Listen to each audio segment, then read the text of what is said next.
आइए आज आपकी मुलाकात करवाने जा रहे हैं हम इरेडा से। 1987 में इस कंपनी की हुई थी स्थापना। सरकारी नवरत्न कंपनी, न्यू और रिन्यूएबल एनर्जी मंत्रालय के तहत कंपनी करती है कारोबार। कंपनी के चेयरमैन और मैनेजिंग डायरेक्टर प्रदीप कुमार दास साहब हमारे साथ कार्यक्रम में शामिल हो रहे हैं। मई 2020 से कंपनी की कमान आपके हाथों में है। इस पूरे सेक्टर का 30 साल से ज़्यादा लंबा गहरा अनुभव है दास साहब का। कोलकाता यूनिवर्सिटी से आपने कॉमर्स में ग्रेजुएशन की है और भुवनेश्वर से जेवियर्स इंस्टीट्यूट से आपने post graduation diploma in management किया है और आप ICMAI के फेलो मेंबर और CS इंस्टीट्यूट के भी मेंबर हैं। नतीजे आए थे यहाँ पर कल सुबह सुबह, बहुत ही दमदार नतीजे पेश किए। एक बार जल्दी से आपके सामने रख दूं। नेट इंटरेस्ट इनकम में 49% की दिखी है बढ़त, मुनाफा 41% बढ़कर आया है। एसेट क्वालिटी मजबूत रही है कंपनी की। आइए इन्हीं नतीजों पर विस्तार से बातचीत करते हैं दास साहब से। सर गुड मॉर्निंग, बहुत बहुत स्वागत है आपका। सबसे पहले सर बधाई आपको, बहुत ही दमदार परफॉर्मेंस एक बार फिर से आपकी कंपनी की आई है इस तिमाही में। बताएं सर, क्या खास कारण रहे इस दमदार परफॉर्मेंस के पीछे? नमस्कार अनिल जी, बहुत बहुत धन्यवाद यहाँ बुलाने के लिए। एक्चुअली दमदार तो 22 क्वार्टर से हमारा हो रहा था। अगला क्वार्टर जो लास्ट क्वार्टर था उसमें खाली एक अकाउंट का प्रोविजनिंग के चलते हमारा परफॉर्मेंस थोड़ा खराब हुआ था। जो net profit PAT and all, अगर देखेंगे तो ऑपरेटिंग प्रॉफिट भी हमेशा हमारा अच्छा रहा है। और परफॉर्मेंस का साथ साथ हमारा जो कॉर्पोरेट गवर्नेंस में शुरू से बोल रहा हूँ कि बहुत डिसिप्लिन तरीके से हम ग्रो कर रहे हैं। और लोन बुक जो हमारा लगभग 30% का दर से ग्रो कर रहा है।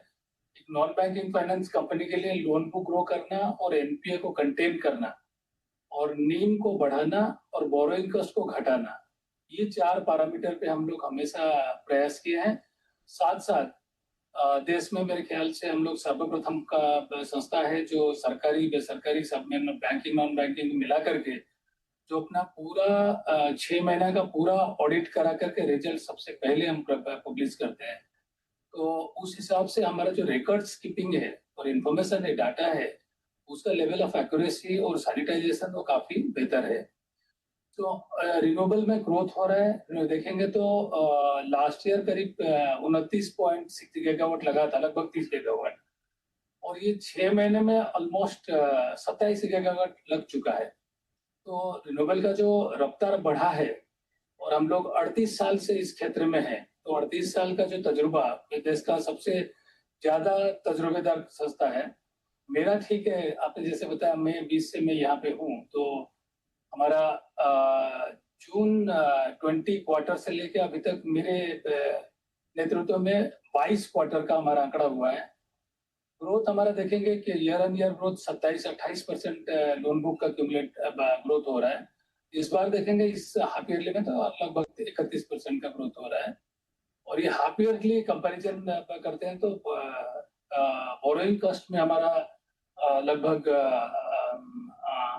56 बेसिस पॉइंट का कम किया है, जो 7.24 हुआ, जो पहले 7.8 हुआ करता था। और जो नीम है 3.72 हुआ है, जो पहले 3.34 था। ये मेजर कारण है। और संस्था जैसे जैसे, क्योंकि एक जो इंसिडेंट हुआ था लास्ट, आपको याद होगा, जो जनसल इंजीनियरिंग को लेके, तो सारे हमारे निवेशक भी थोड़ा चिंतित थे। उस टाइम में मैं भी आश्वासन दिया था कि हमारा गवर्नेंस में काफी प्रूडेंस है और आरबीआई का दंड मापदंड को हम लेते हुए ठीक से काम करते हैं। ये जो हुआ था, जो डेवलपर का बोरोवर का इनडिसिप्लिन अप्रोच से, अभी तक जो इंटरिम रिपोर्ट आया है उसे इनडिसिप्लिन अप्रोच से हुआ है। सेक्टोरल इशू नहीं था या गवर्नमेंट का कोई पॉलिसी का इशू हमें नहीं लगा, या हमारा अप्रेजल या ड्यू डिलिजेंस में कहीं खामियां नहीं था। तो मेरा हिसाब से हमारा ये जो total 360 degree checks and 360 degree holistic approach है, वही हमारा मेन कारण है। बिल्कुल ठीक बात है। जब आपसे बात हुई भी थी, आपने कहा भी था कि चिंता करने की और घबराने की बिल्कुल भी जरूरत नहीं। आपने अपने निवेशकों को भरोसा भी दिलाया था। अब सर बताएं, वैसे तो परफॉर्मेंस बहुत ही रोबस्ट हर एक पैरामीटर पर रही है। ये बताएं सर, सोलर, विंड, हाइड्रो वगैरह, ये जो आपके अलग अलग सेगमेंट है, इसमें किस तरह की ग्रोथ नजर आ रही है, किस तरह की प्रोग्रेस वहां से होती दिख रही है? जो हमारा ट्रेडिशनल सोलर विंड हाइड्रो हम बोलते हैं, उसमें हमारा टोटल लोन बुक का 50% लगभग बुक साइज है। और बाकी जो देखेंगे इमर्जिंग आ रही है, जिसमें एथेनॉल है, ई मोबिलिटी है, स्टोरेज है, ये सब मिसलेनियस कंप्रेस बायोगैस है। उसमें लगभग हमारा 22% है, और जो स्टेट यूटिलिटी को हम दिए हैं उसमें भी लगभग 22% है, और जो छोटे मोटे मिसेलेनियस ट्रांसमिशन ये वो करें तो उसमें 4% लगभग है। और जो वृद्धि हो रहा है सेक्टर में देखेंगे तो अधिकतर तो सोलर का ही हुआ है। अभी जैसे 247 गीगावाट करीब लगा है, उसमें सबसे ज्यादा मात्रा जो लगा है 27 गीगावाट का जो एडिशन हुआ है, उसमें 21.7 गीगावाट सोलर का है, और 3.1 गीगावाट जो विंड का है, 2.4 गीगावाट हाइड्रो का है। तो सोलर का जो गति है वो शुरू से 2014 से जब मैं केंद्र में नई सरकार आई तब रिन्यूएबल पे पूरा फोकस रहा। उसके बाद से सोलर पे काफी रफ्तार बढ़ा। अब देखेंगे जैसे 38 साल से एमएनआरई का हम लोग एक संस्था थे, 12 साल हुआ सेकी को लाया गया, सोलर एनर्जी कॉर्पोरेशन, क्योंकि जो गति बढ़ाने का जरूरत था, एक डिमांड एग्रीगेटर को लाना था और एक पेमेंट सिक्योरिटी मैकेनिज्म को इंश्योर करना था ट्राइपार्टाइट एग्रीमेंट करके पीपीए का थ्रू, जहाँ पे स्टेट का नहीं है सेंटर का थ्रू, तो उससे एक निवेशक को भरोसा मिला, एक डिसिप्लिन तरीके से ग्रो हुआ। ये जो सरकार का इकोसिस्टम बना कि पीपीए मॉनिटर करना एक सेंट्रल सीपीएससी के थ्रू, और इरेडा जैसा और भी संस्था भी है एनबीएफसी गवर्नमेंट का एज वेल एज बैंक, उनको स्पीड अप करना देने के लिए लोन, प्लस स्टेट का साथ जो इकोसिस्टम मेंटेन किए तो उसमें सोलर का रफ्तार बढ़ा है। बट अभी खाली सोलर बढ़ाने से सेक्टर का रिक्वायरमेंट हमारा पूरा नहीं होगा आगे चल के।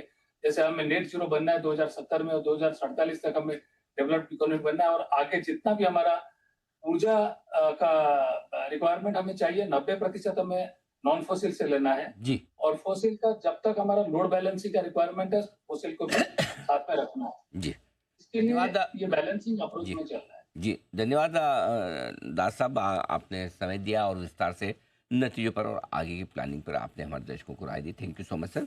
इरेडा के सीएमडी प्रदीप कुमार दास साहब बताते हुए। आइए 10 की कमाई का शेयर बताने को तैयार है विश्वेश जी। विश्वेश जी फरमाए सर।